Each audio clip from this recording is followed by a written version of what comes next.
Merci de nous rejoindre. Bienvenue à suivre cette grande édition du journal sur le tam-tam numérique.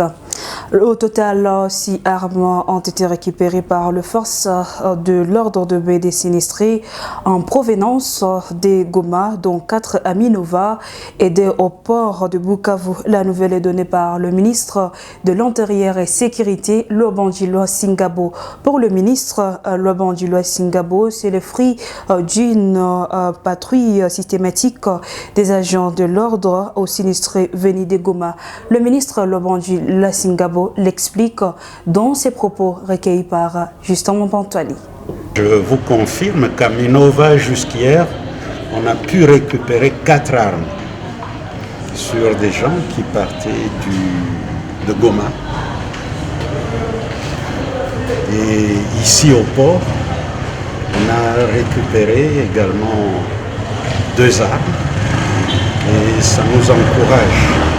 Parce qu'il y en a qui peuvent avoir l'impression que c'est un résultat maigre, mais moi je sais qu'une arme retirée de la circulation est déjà une solution pour la population. Je sais que le contrôle va se poursuivre, même si j'ai reconnu aussi dans ce que j'ai dit que je n'exclus pas qu'il y ait de mauvais citoyens qui se soient livrés à des contrôles tracassiers.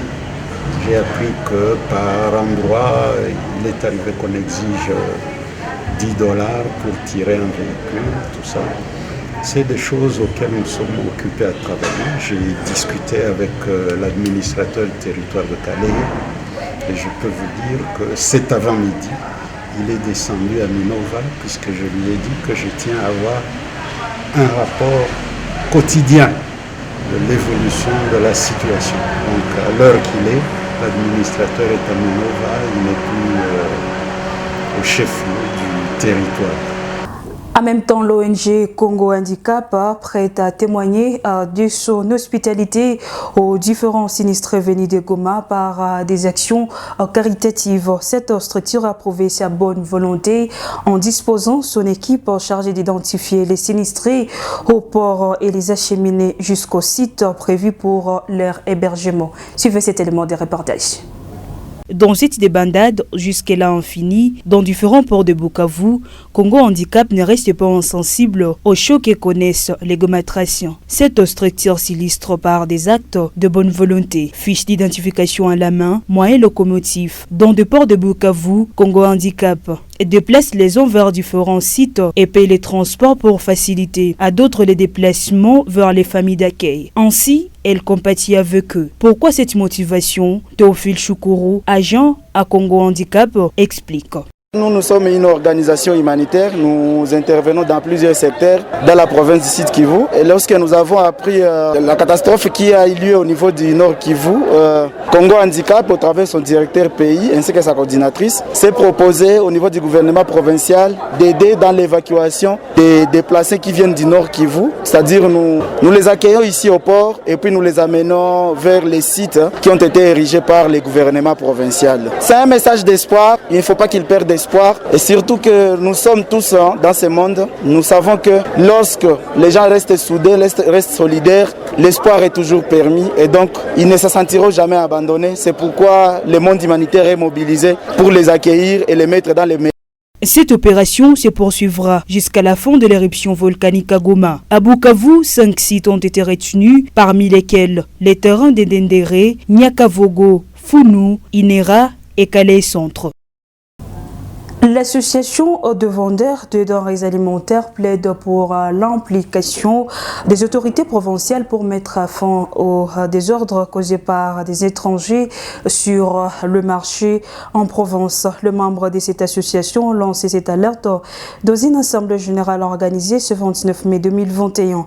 Pour ces vendeurs, les étrangers sont autorisés par les autorités à mener toutes sortes d'activités et cela sans aucun respect des normes exigées par par le pays.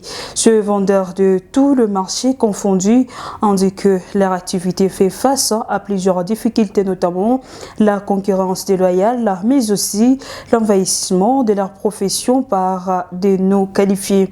Dans la même foulée, le vendeur des haricots a plaidé pour que l'autorité mette toute sa pression afin que les étrangers ne soient que des détenteurs des dépôts. Et puis Mouadama Akiza Bob, c'est le nouveau chef des divisions intérimaires de l'habitat au site Kivu. Il a pris ses fonctions ce samedi 29 mai 2021 à la division provinciale de l'habitat. Suivez cet élément de reportage. Cette prise de fonction intervient après une action disciplinaire ouverte contre sa prédécesseur pour faux et usage de faux. Devant le ministre provincial des Titels, le chef de bureau et agent, le sceau et clé du bureau lui ont été remis par le ministre. Moudama Akizabob, le nouveau chef de division intérimaire de l'habitat ville de Bukavu, a comme priorité la protection des domaines privés de l'État. Il appelle tous les agents à se mettre au travail pour booster les secteurs de l'habitat. Moi, je promets à l'autorité de travailler selon ses directives et surtout qu'elle a prôné de gouverner autrement. Nous devons l'accompagner dans ce chemin-là. Les priorités, nous devons d'abord protéger les domaines privés de l'État. Nous devons voir comment procéder même à multiplier les domaines privés de l'État. Pourquoi pas créer quelques lotissements pour que tout habitat de Bukavu soit à l'aise. Oui, le message dit il faut que les agents se comportent convenablement pour encourager aussi et pour booster les secteurs de l'habitat. Nous allons déplorer et condamner fortement à tout agent qui va se comporter en électron libre et nous devons le mettre hors d'état de nuire. Signalons que Moudahama Akizabob a remplacé à ce poste Madame Nyamulegwa Wechi Espérance, poursuivie par la justice pour faux et usage de faux.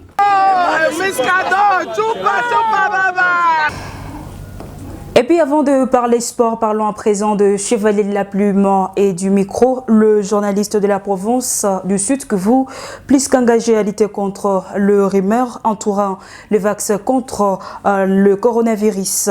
Un engagement pris à l'issue d'un atelier de 2 jours consacré à la sensibilisation de Chevalier de la Plume du micro autour de toute le rumeur qu'ont les habitants au sujet du vaccin contre cette pandémie. Le professionnel des médias indiquent qu'ils vont désormais aborder les sujets sur l'importance de la vaccination contre la COVID-19 dans leurs articles, émissions et reportages pour permettre à la population d'avoir la vraie information et lutter contre la rumeur. Barton Boulonza, journaliste de la Prunelle RDC, revient sur ses engagements dans cet extrait choisi par Christian Mukenge.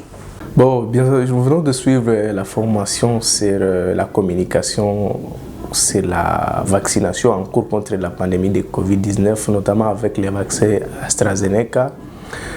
Nous avons appris de cette formation plusieurs stratégies et techniques pouvant nous permettre de communiquer efficacement sur la vaccination. Vous savez, autour de cette vaccination, il s'est dit beaucoup de choses et il y a beaucoup de rumeurs qui circulent sur la vaccination. Les vaccins lui-même a posé des inquiétudes au sein de la population. Les communautés ne savent pas à qui il faut s'adresser, ne savent pas avoir réellement les vraies informations sur les vaccins. Et nous, en tant que journalistes, nous venons d'être formés et de cette formation, nous avons appris comment il faut parler positivement, mais aussi dire la vérité à la population sur les vaccins et la vaccination qui est en cours. Parce que notre objectif, c'est de lutter contre cette rumeur. Vous savez, actuellement, avec les nouvelles technologies, la rumeur est en train de primer sur la vérité. Et nous, en tant que professionnels des médias, notre rôle est d'informer, surtout dans le vrai sens, la population, pour que la population ait accès à une bonne information. Et parlons sport à présent. En sport, le des rencontres de la demi-finale en championnat provincial, c'est dimanche 30 mai 2021 au stade de la Concorde des Kadoutou dans la commune qui porte le même nom. À 13h, Moulanzo s'affrontera avec Ajax et à 15h, Ibanda Sport jouera avec TP Moussa Maria. Signalons que ces 4 équipes ont été qualifiées pour jouer la demi-finale dans le groupe A, Jeunesse sportive de Bukavu, ex-Ajax et Moulanzo, tandis que dans le groupe B, Ibanda Sport et TP Moussa Maria. Ce dossier est signé notre concert Natacha Mingo Andrea. Et c'est par là que nous bouclons cette grande édition du journal sur la mer de fréquence. Nos informations restent en continu sur les www.rtnk.org. Au revoir et prenez soin de vous.